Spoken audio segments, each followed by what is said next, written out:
What's going on, YouTube? This is SG1 Sports, and you're watching our college football channel. Time for my pre-spring top 25. So we did a way too early top 25 back at the end of the season, right after the national championship, and definitely a lot of changes since then. You're going to see those changes here in these rankings, as this is a pre-spring top 25. I think spring practice is already beginning for some teams. So let's jump right into it. I'm going to try to be brief. I know sometimes I have a tendency to ramble in these videos, but I'm just going to try to give a quick thought on each team. And you see the arrows, I did put those in there just if they were up or down from where I had them in the way too early top 25. If you see a down arrow, that doesn't necessarily mean I think any worse of your team than I did then. I might just think about some other teams being better than I did at that point. So 21 through 25 here, I've got Wisconsin at number 25. And again, not down on them. They just, after doing more research on some of these other teams, there were some teams that jumped ahead of them. So you see Wisconsin at 25, Iowa at 24, Texas A&M 23, Miami 22, Kansas number 21. Wisconsin still has a lot of pieces. I think it's really going to be about Tyler Van Dyke. If he can get back to when he was good at Miami and play like that, Wisconsin has a chance to be a top 25 team. If he plays like he played when he was bad at Miami, I think this team's going to struggle, or they may even make a change at quarterback. Iowa, loaded on defense. A lot of players coming back on that side of the ball. If they can improve their offense just a little bit, I think this is a top 25 team. Texas A&M has a lot of talent still. I know they lost a lot of guys in the transfer portal, but they brought a lot of guys in. And Mike Elko has proven that he can get it done. Look what he did at Duke with a lot less talent than what he's got at Texas A&M. So if everything comes together for them, that team could be pretty good this year. Could be a surprise team. Miami has all the talent. I'm telling you, this roster is looking great. They bring in Cam Ward from Washington State. You've got an electric player back there at quarterback. And again, a lot of players coming back, a lot of talent on this roster. Do you trust Mario Cristobal? Because he has not been able to get it done. That's the question mark with with Miami, because again, they've got the talent to, I'll go ahead and say it, they've got the talent to win the ACC this year, but they haven't played up to that level so far, and we'll see if they do this year. Kansas at 21. Can Jalen Daniels stay healthy at quarterback? He'll be there. Coming back this year, they've got their top running back. I mean, they've got some weapons. This is actually a team that has a good bit of production coming back. And that Big 12, I'm telling you, is going to be really fun. And I think it's maybe a 5 or 6 team race. It's going to be good. Kansas there at number 21. So all these teams, Kansas, Miami, Texas A&M, Iowa, I feel better about them now than I did right after the season ended. And in fact, I don't think Miami, Texas A&M, or Iowa, I don't even think that I had those teams ranked, but I do now. All right, let's go. 16 through 20. We've got Arizona at number 20. Number 19 is NC State. Oklahoma State at 18. Louisville at 17. And Oklahoma at number 16. So we'll start with Arizona, number 20. Of course, the coaching change was a big deal. They've still got, returned their starting quarterbacks and weapons around him offensively, but the defense, they lost a lot of good players there, and so I'm concerned about the Arizona defense. We'll see how good they are on that side of the ball. NC State at number 19. This is a team that's going to bring a lot back. Grayson McCall transfers in at quarterback. It's a team that is going to be right there. I'm telling you, the Big 12 and the ACC both are going to be, I think, wide open. I look at Clemson and Florida State and NC State and Miami, and maybe there's another team or two that Louisville. The ACC is going to be competitive, just like the Big 12. Those conferences are going to be, of course, a little bit behind the SEC and Big 10, but from a competitive standpoint, it's just fun to watch. Those two conferences I think are going to be really good. Oklahoma State, number 18, down on them just a little bit, but this is a team that should still be very solid. Again, it's more about, I think I may just switch them with Louisville. I can't remember, but I didn't move them down much. Ollie Gordon coming back at running back. Defensively, you've got some pieces you're going to have to replace there. That'll be interesting to watch, but they are definitely in the mix in the Big 12. Louisville, number 17. This team just absolutely loaded up in the transfer portal. They added a ton of players, and players that will contribute and help them out right away. So that's why I'm higher on them, just seeing everything that they did in the transfer portal. Tyler Shuck comes in at quarterback. We've seen him look pretty good at times. If he can play at that level, that's a lot of these transfer quarterbacks, like Tyler Shuck, like Tyler Van Dyke. Some of these guys, we've seen them look really good at times, but then we've seen them not look great at times. So which version will we get? How will they fit with their new teams? That's going to be really interesting to watch. Number 16 is Oklahoma. Defense is going to be really, really good. I do have some concerns about them on the offensive side. Jackson Arnold, I think everyone's just expecting him to be great. I don't know that he is. Maybe he is, maybe he isn't. We'll have to wait and see. But they lost so much on the offensive line. And the offensive line is a very important part.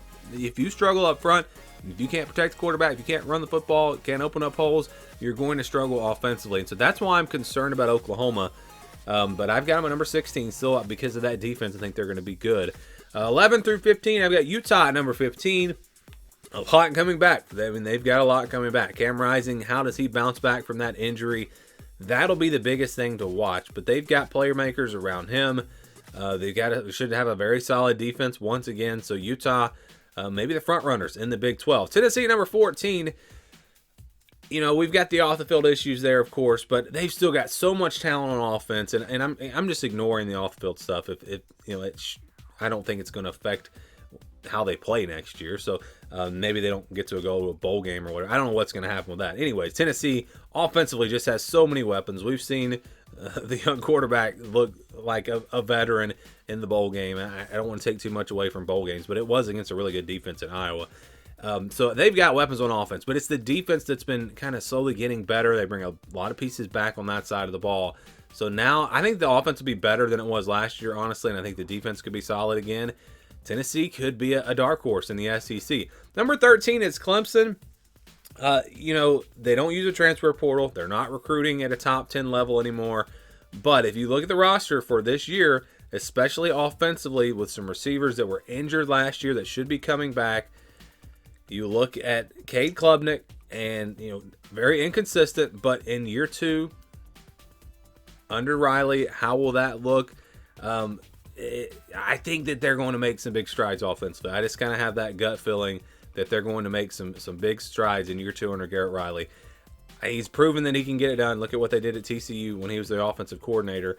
And I think the offense in year 2, with a lot coming back on the offensive line, again, receivers emerging, and some guys that were injured last year coming back, I think this offense is just going to be much, much better than it was last year. And the defense should still be solid, maybe not quite as good as last season, but Clemson definitely a front runner in the ACC this year. LSU at number 12, some pieces on offense that they're going to have to replace, but they've added some in the transfer portal. Garrett Nussmeier, I think, is going to do a nice job for them at quarterback. I think the defense will improve. I don't know how much they'll improve. That's going to be probably what makes the difference for this team, because I think the offense will be solid. It's not going to be as good as it was last year, but it'll still be solid. Defensively, where do they wind up there? That'll determine how much success LSU has, because if the defense continues to struggle and the offense cannot play at the level they did last year, this team could lose. You know, they could go 7-5, but the defense improves, offense is good. You know, it could be a 9-3, 10-2 type season, in my opinion, for LSU. Michigan at number 11, they've dropped, of course, with Jim Harbaugh leaving, and then all the players they lost on offense. It's going to be, I mean, they're going to have a lot of work to do on that side of the ball. Defense still looks pretty good, especially the defensive line looks really good. The secondary looks pretty good. I have some question marks at linebacker, but we think Michigan's going to be solid on defense again. It's just going to be about the offense. How good can the offense be? If they can be good, maybe Michigan could be right back in the playoff conversation. All right, 6 through 10. I've got Florida State number 10. Higher on this team, when you look at what they've done in the transfer portal, once again, they've added a lot of key pieces where they needed them and players that have proven that they can get it done at a high level. So I think Florida State is going to be really good again. DJ Uiagalelei, another transfer. I'm telling you, that's kind of the story about these transfers. We've seen him look really good at times, but we've seen him look mediocre at times. Which DJ will you get under Mike Norvell? That'll really be the determining factor for this Florida State team. They lost some really good players, but again, they added some good ones in the transfer portal. I don't think they're going to be a top 5 team, but a chance to be a top 10 team. Missouri at number 9. Lost some really good players on defense. They've got a lot of pieces coming back on offense. I think they will once again be right there in the mix to be a top 10 team. I don't think I really dropped them because I feel any different about them. I think it was more about Notre Dame and Penn State. You look at both of these teams, they've got a lot of pieces coming back. They've got a lot of talent on their rosters. You look at Notre Dame bringing in Riley Leonard at quarterback, Penn State with Drew Aller. 1 year better, you expect him to be better. And so these are two teams that are going to have good defenses. They're going to be able to run the football. What can they get out of the passing game? That will determine, are they, if they can be really good throwing the football, they can be national championship contenders. if they continue to struggle there, they can be playoff teams, but I don't see them winning a national championship. Ole Miss, could they win a national championship? Boy, they loaded up in the transfer portal as well. This team has so many weapons on offense. I mean, it's crazy. The receivers they've got now. Jackson Dart is coming back. Defense has started to get a little bit better. This is a serious contender in the SEC. This is a team that it would not surprise me if we saw Ole Miss in the SEC championship this year. They're going to be really, really good. All right, top 5 now. So I've got Alabama still in the top 5. Some people are probably going to think that's crazy without Nick Saban. But if you look at the roster, it still looks, I mean, they still got a lot, especially on offense coming back.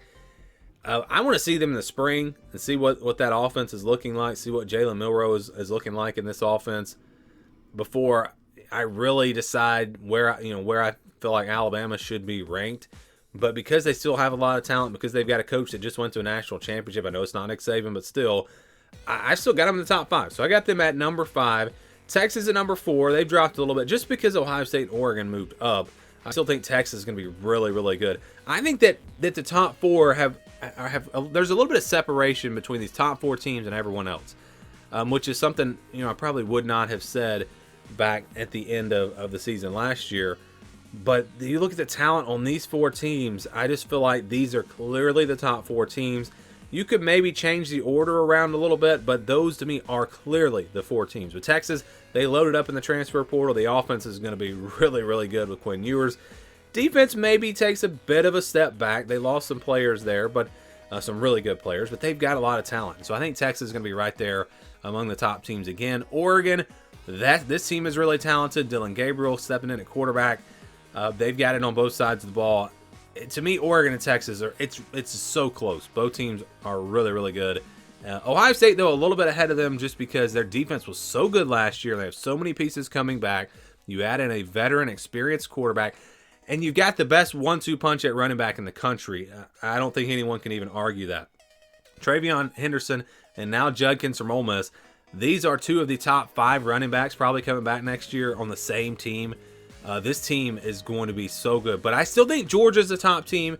I think the depth, the talent, overall talent on this Georgia team is still a little bit ahead of Ohio State, but it's very close. Again, I would be okay if you put Ohio State at number 1. That's how good I think the Buckeyes could be. But with Carson Beck coming back, some pieces they've added in the transfer portal, and just, again, the overall roster talent, which I believe is the best in the country, I'm going with Georgia as still as my number 1 team for now. We'll see if maybe Ohio State, by the time we get through spring, maybe I change my mind there. But Georgia number 1, Ohio State 2, Oregon 3, Texas 4. Would those be your 4 playoff teams? If we had a 4-team playoff, 2 teams out of 2 conferences, that would be interesting. But we have a 12-team playoff, of course, so I think it's, those 4 teams are almost guaranteed to be in the college football playoff. That's how confident I am with those 4 teams. So that's my pre-spring top 25. Give me your thoughts. Give me your rankings down in the comments below.